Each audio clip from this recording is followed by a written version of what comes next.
ታሪካችን የሚጀምረው አቫ ከተባለች ድንቅና እጅግ ባለሙያ ከሆነች ነፍሰ ገዳይ ጋር ነው። አቫ 39 የግድያ ተልእኮዎችን በተሳካ ሁኔታ ካጠናቀቀች በኋላ ሌሎች የሙያ አጋሮቿ እንግዳና አደገኛ ነው ብለው የሚያስቡትን አንድ ሀሳብ በድንገት ማውጠንጠን ጀመረች። ለእሷ ይህ ሀሳብ በጣም ምክንያታዊ ነበር። ኢላማው ለምን መሞት አለበት? ሰማይንና ምድርን የሚያስቆጣ የተሳሳተ ነገር ስላደረገ ይሆን? ወይስ አንድን ሰው ኢላማው እንዲሞት ስለሚፈልግ ብቻ?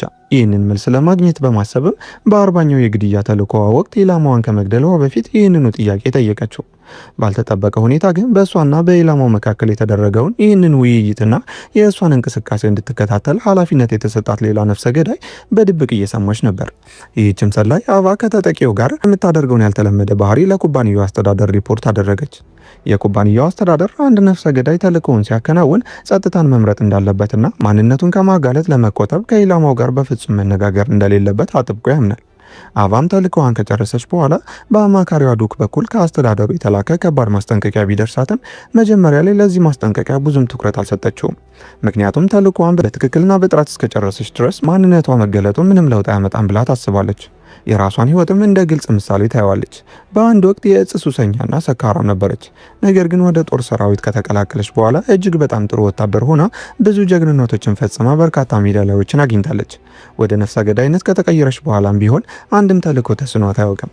ለዚህም ራሷን በጣም ስኬታማ እንደሆነች ታምናለች። በሀሳቧም ሆነ በድርጊቷ ላይ ምንም ስህተት እንዳለ አላሰበችም። ፈረንሳይ የነበራትን የግድያ ተልእኮ ከጨረሰች በኋላም የእረፍት ጊዜዋን ጀመረች።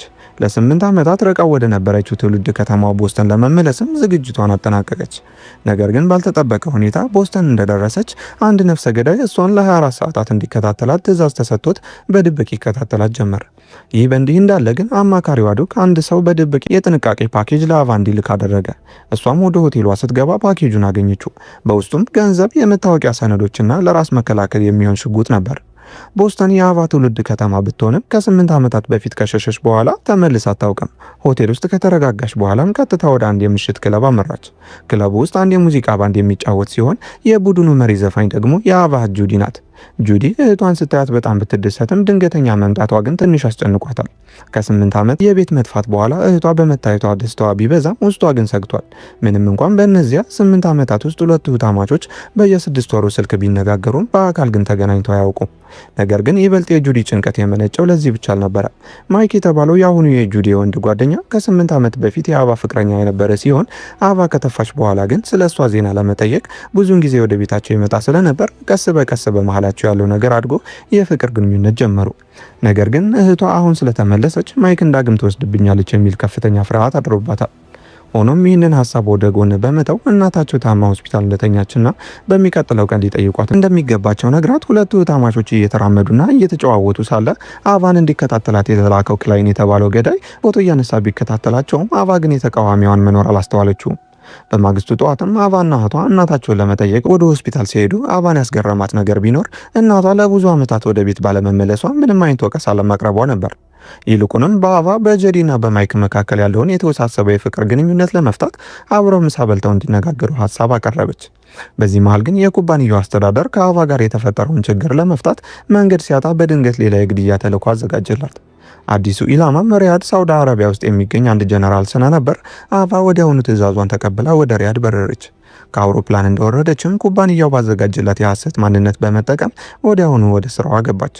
በወታደራዊ መሳሪያዎች ኤግዚቢሽን ላይ የነበረውን ጀነራልን በቀላሉ ቀረበችው። በጥሩ የትወና ክህሎቷም ጀነራሉን አሳምና ከእሱ ጋር ብቻዋን የምትሆንበትን የግል ጊዜ ፈጥራ ብዙም ሳይቆይ የግድያ እቅዷን ተግባራዊ ማድረግ ጀመረች። የኩባንያው አስተዳደር የጀነራሉ ሞት ተፈጥሯዊ እንዲመስል ስለፈለገ አቫ ጀነራሉን ከተቆጣጠረችው በኋላ የመርዝ መርፌ በጣቶቹ መካከል ወግታ መድኃኒቱ ሰርቶ ጀነራሉ በልብ ድካም እስኪሞት ድረስ 15 ደቂቃ መጠበቅ ብቻ ነበረባት። ይህ ከሆነ በኋላ የአስክሬን ምርመራው እንኳን የልብ ድካም ነው ብሎ ይደመድማል። ሆኖም አቫ መድኃኒቱ እስኪሰራ እየጠበቀች ሳለ ግን የጀነራሉ ስልክ በድንገት መጥራት ጀመረ። የበታቾቹም በሩን ከውጭ ጮክ ብለው ማንኳኳት ሲጀምሩ አቫ እቅዷ እንደተጋለጠ ተረዳች። ምንም እንኳን ጀነራሉን ብትቆጣጠረውም መጋለጧን ያወቀችው ግን የጀነራሉን ጓደኛ ስም በስህተት በመጥራቷ መሆኑን ገመተች። ሆኖም ወዲያውኑ ሁለት ሌሎች ወታደሮች በሩን ሰብረው ሲገቡ ከነሱ ጋር በምታደርገው የሞት ሽረት ትግል ወቅት ድምፁን የሰማ ሌላ ወታደር ተጨምሮ ሊያጠቃት ሲመጣ እሱንም ተጋፈጠችው። ነገር ግን ከጥቂት ጊዜ በኋላ የጠላት ማጠናከሪያ ኃይሎች እየጨመሩ ስለመጡ ማፈግፈጓንና ማምለጧን ለማመቻቸት የጀነራሉን ደም በፊቷ ላይ በመቀባት የተጎዳች ተመስላ ወደ ኮሪደሩ ሮጠች። አዲስ የመጡት ወታደሮችን በአሳዛኝ ገጽታዋ ስለተታለሉ ሊረዷት በማሰብ ራሳቸው ወደ ታች ሸኟት። ነገር ግን ወደ ዋናው ሎቢ ሲደርሱ አቫ ከወታደሩ የሰረቀችውን የፍላሽ ባንግ ቦምብ ፒን አውጥታ ወደ ኋላ በመወርወር ትርምስ ፈጥራ በፍጥነት ወደ ዋናው በር ሮጠች።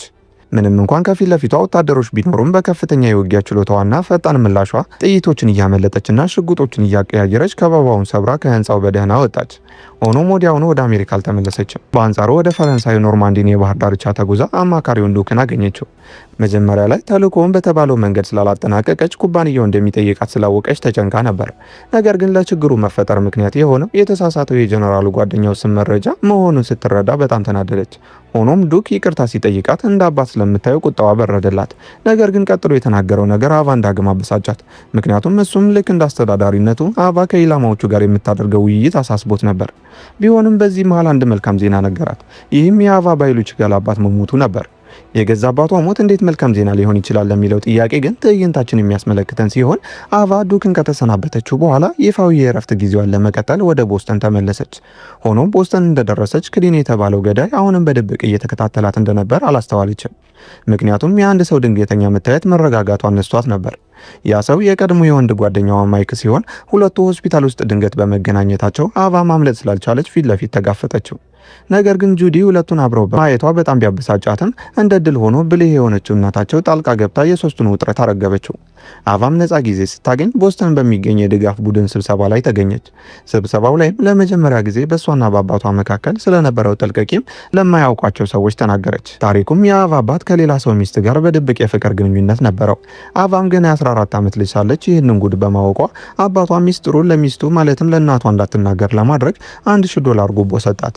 አቫም አባቷን አምና ገንዘቡን ተቀበለች። ነገር ግን ገንዘቡን እንደተቀበለች የአቫ አባት እንደሰረቀችው በመናገር ጮኸባት።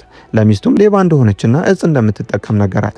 በተጨማሪም ገንዘቡ እጅዋ ላይ ስለነበር ማስረጃው ሁሉ ወደ እሷ ጠቆመ። አባቷም ቅጣቱን ለማክበድ ሲል የራሷን አባት እንኳን በፍቅር ግንኙነት ምክንያት ስም ለማጥፋት እንደሞከረች አድርጎ ሲናገር፣ በዚህ የሀቅና የስህተት ውዝግብ መሃል የአቫ እናት ባሏን ማመን መረጠች።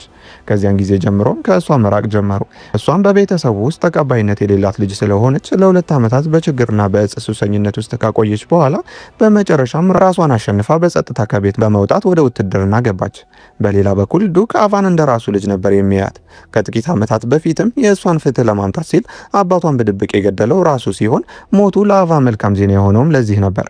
አሁን ደግሞ በሪያድ የተሰጣት የተሳሳተ መረጃ ሆን ተብሎ አቫን ለማጥመድ የተደረገ መሆኑን ካረጋገጠ በኋላ በካናዳ ብሪቲሽ ኮሎምቢያ ወደሚገኝ አንድ ትልቅ ተራራ ተጓዘ። እዚያም የኩባንያውን የአሁኑን ኃላፊ የሆነውን ሳይሞንን አገኘው። ሳይሞን የዱክ የመጀመሪያ ተማሪና በድርጅቱ ውስጥ የአቫ ታላቅ ወንድም ተብሎ የሚታሰብ ሰው ሲሆን ዱክ ሳይሞን ከስለላ ስህተቱ በስተጀርባ እጁ እንዳለበት ገምቷል። ምክንያቱም ሳይሞን በግድያ ህጎች ላይ ምንም የማያወላውል አምባገነን ሰው ነው። ለዚህም አቫ ከኢላማዎቹ ጋር የምታደርገው ውይይት ለረጅም ጊዜ ሲያበሳጨው ቆይቷል። ለዚህም አቫን እንድትከታተልና ይህንን ሪፖርት እንድታመጣለት ያደረጋት ካሚል የምትባል የራሱ ልጅ ነበር። ዱክም የተሳሳተ መረጃ የሰጣት ሆን ብሎ ታዛዥ ያልሆነችውን አቫን በጠላት እጅ እንድትገደል ፈልጎ እንደሆነ ሲያፋጥተው ባህሪው የዱክን ጥርጣሬ ቢያረጋግጥለትም መረጃውን ሆን ብሎ እንዳዛባ ግን አላመነ። ዱክም ማስጠንቀቂያ ሰጥቶት ወደ ካናዳ ሲመለስ ሳይሞን ግን ጉዳዩን በዚህ የሚተወው አልነበረም። አቫን ከገደለ በኋላ ዱክን እንዴት ማስወገድ እንዳለበትም ማሰብ ጀመረ። መርሁ ግልጽ ነበር። የኩባንያውን ደህንነት አደጋ ላይ የሚጥል ማንም ሰው በህይወት ሊኖር አይችልም። በሌላ በኩል አቫ ሁልጊዜ ማታ ማታ የመሮጥ ልምድ ስለነበራት በዚያው ምሽትም ስትሮጥ አንድ ሰው ከጀርባዋ ብቅ አለ። ይህም ክላይ የተባለው ገዳይ ነበር። ለዚህም አቫ ወዲያውኑ ዓላማውን በመረዳት እያታለለች አዘናግታ ወደ አንድ ጸጥ ወዳለ ፓርክ መራችውና ውጊያ ጀመሩ። ሆኖም ክላይ ለአቫ ተመጣጣኝ ተቃዋሚ አልነበረም። ከጥቂት የውጊያ ዙሮች በኋላ መሬት ላይ ጣለችው። ነገር ግን የክላይ ሽጉጥ መሬት ላይ መውደቁን ስታይ ይህ ሰው ተራ ዘራፊ ሳይሆን ፕሮፌሽናል ገዳይ መሆኑን ተገነዘበች። ወዲያውኑም አደጋውን ሸሽታ ወደ ፓርኩ ስትሮጥ ክላይም ሽጉጡን በፍጥነት አንስቶ ወደ ጠፋችበት አቅጣጫ አሳደዳት። ነገር ግን አቫ ድንገት ከውሃው መተላለፊያ ውስጥ ዘላ በመውጣት አንገቱ ላይ በስለት ወግታ በመግደል አስክሬኑን ወደ ውሃው ምንጭ ወረወረችው። ቀጥላ በማግስቱ ወደ ፈረንሳይ በራ ዱክን አገኘችው። በሷ ላይ ለተፈጸመው የግድያ ሙከራ እጁ እንዳለበትና ኩባንያው እያሳደዳት እንደሆነም በቀጥታ ጠየቀችው። ዱክን ልትገደል እንደነበረ ሲሰማ በጣም ደነገጠ። እሷንም ለማረጋጋት የገደለችው ሰው ተራ ዘራፊ እንጂ የኩባንያው ገዳይ ሊሆን እንደማይችል አሳመናት። እሷም የአማካሪዋን ማረጋገጫምና የክላይን ሽጉጥ ሰጥተው ማንነቱ እንዲመረመርላት ጠይቃ ወደ ቦስተን ተመለሰች። ነገር ግን ዱክ እንደነገራት ጉዳዩ ቀላል እንዳልሆነ አታውቅም። ዱክም አቫን ሊገላት የሞከረው ሳይሞን መሆኑን በውስጡ አረጋግጧል። አቫም ወደ ቦስተን እንደተመለሰች የእናቷን ምክር በመከተል አንድ ምግብ ቤት ውስጥ ቦታ በማስያዝ ከእህቷ ጁዲና ከማይክ ጋር ቀጠሮ ያዘች። ዓላማዋ ሶስቱም ተቀምጠው በመካከላቸው ያለውን የተወሳሰበ የፍቅር ግንኙነት በግልጽ ተነጋግረው እንዲፈቱ ሲሆን ሶስቱም ተገናኝተው ሲቀመጡ መጀመሪያ ላይ ድባቡ ግራ አጋቢ ነበር። ሆኖም ከጥቂት ደቂቃዎች በኋላ ጁዲ መቆጣት ጀመረች። በአቫና በማይክ መካከል ያለው ያለፈ የፍቅር ስሜት አሁንም በአየሩ ላይ ይነበብ ስለነበር ጁዲ ይህንን መቋቋም አቅቷት አቫንና ማይክን በቁጣ አፋጠጠቻቸው። ይህ የሶስትዮሽ ስብሰባም ወደፊት እንዴት መግባባት እንዳለባቸው በይፋ ለመወያየት ጊዜ ሳያገኝ በጁዲ ቁጣ ምክንያት በድንገት ተበተነ።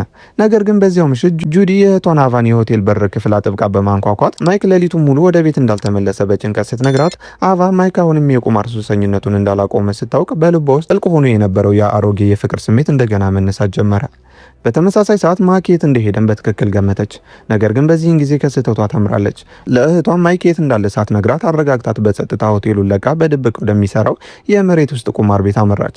የቁማር ቤት በሩን የሚጠብቀው ወፍራም ጠባቂም አቫን ወዲያውኑ ስላወቃት ወደ ውስጥ ለመግባት ምንም አልተቸገረችም።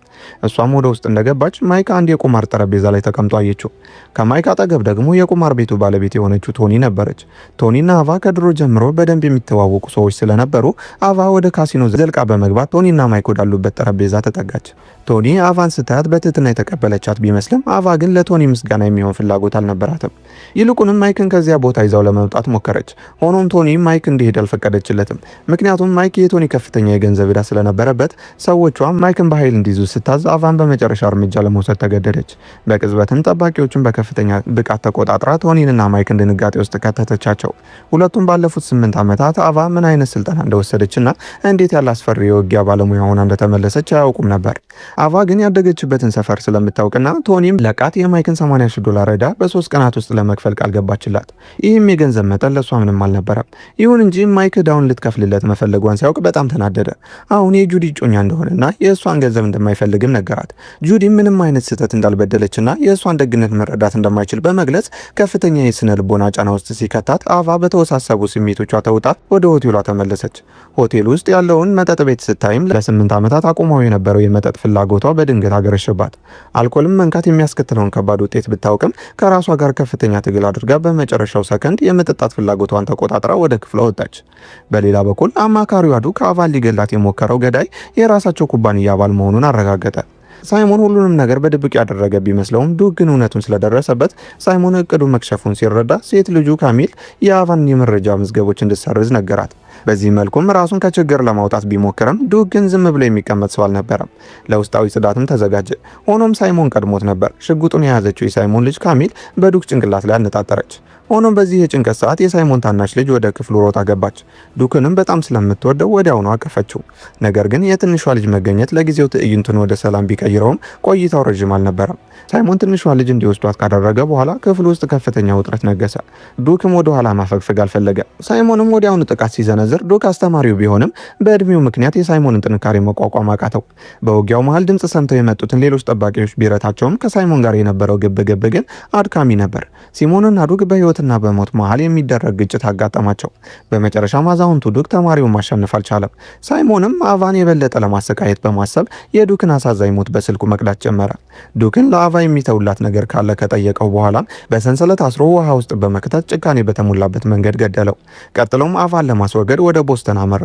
ከመነሳቱ በፊት ግን ለአቫ በግል ደውሎ ዱክን መግደሉንና ቀጣዩዋ ሰለባ እሷ መሆኗን በራስ መተማመን ሲነግራት ይህ መርዶ አቫን በከፍተኛ ፍርሃትና ድንጋጤ ውስጥ ከተታት።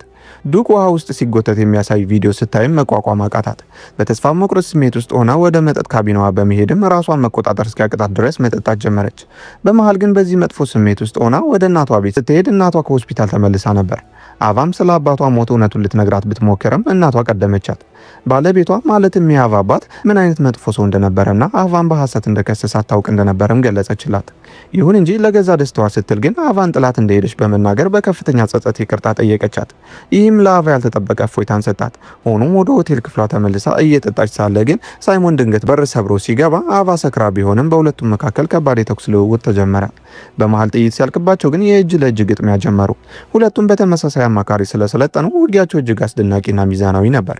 ነገር ግን ብዙም ሳይቆይ ሁለቱም ቆስለውና ደክመው መሬት ላይ ሲወድቁ ሆቴሉ በር ላይ የፖሊስ ሳይረን ድምጽ ሲሰማ ሳይሞን ለማምለጥ ቢሞክርም አቫ ግን እንዲሄድ አልፈለገችም። ለዚህም አሳዳ በመከተል ጥቂት መስቀለኛ መንገዶችን ካቋረጠች በኋላ ቆስሎ የሚሸሸውን ሳይሞንን አየችው። እሱም ልትለቀው እንዳልፈለገች ሲረዳ ለመጀመሪያ ጊዜ ፍርሃት ተሰማው። በፍጥነትም ወደ ቤቱ ደውሎ ቤተሰቡ እንዲደበቁ በማዘዝ ከድልድዩ በታች ወደሚገኘው አሸዋማ ቦታ ዘሎ ለማምለጥ ቢሞክርም አቫ ተከትለው ደርሳበት እግሩ ላይ ተኩሳ ስታስቆመው ሳይሞን ለቤተሰቡ ደህንነት እንደሚሰጋ ቢነግራትም አቫ ቤተሰቡ እንደማትነካበት ቃል ከገባችለት በኋላ ሳይሞን ሞትን በታዛዥነት ተቀበለ።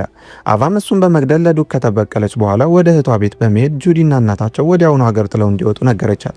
ምክንያቱም ምንም እንኳን ሳይሞን ቢሞትም የኩባንያው አስተዳደር እሷን ማሳደዱን እንደማያቆም ስላወቀች ሁሉንም ገንዘቧን ለእህቷ ሰጣት እንዲሰደዱ አደረገች።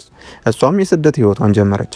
ታሪካችንም የሳይሞን ልጅ ካሚል ከጀርባዋ ሆና እየተከታተለቻት እያሳየን ያበቃል። የዛሬው የፊልም ታሪካችንም ይህን ይመስል ነበር። ቀጣይ የምንለቃቸው የፊልም ታሪኮች እንዲደርሷችሁን ቪዲዮውን ላይክ፣ ቻናሉን ደግሞ ሰብስክራይብ አድርጋችሁ የደወል ምልክቷን በመንካት ድጋፋችሁን አሳዩን።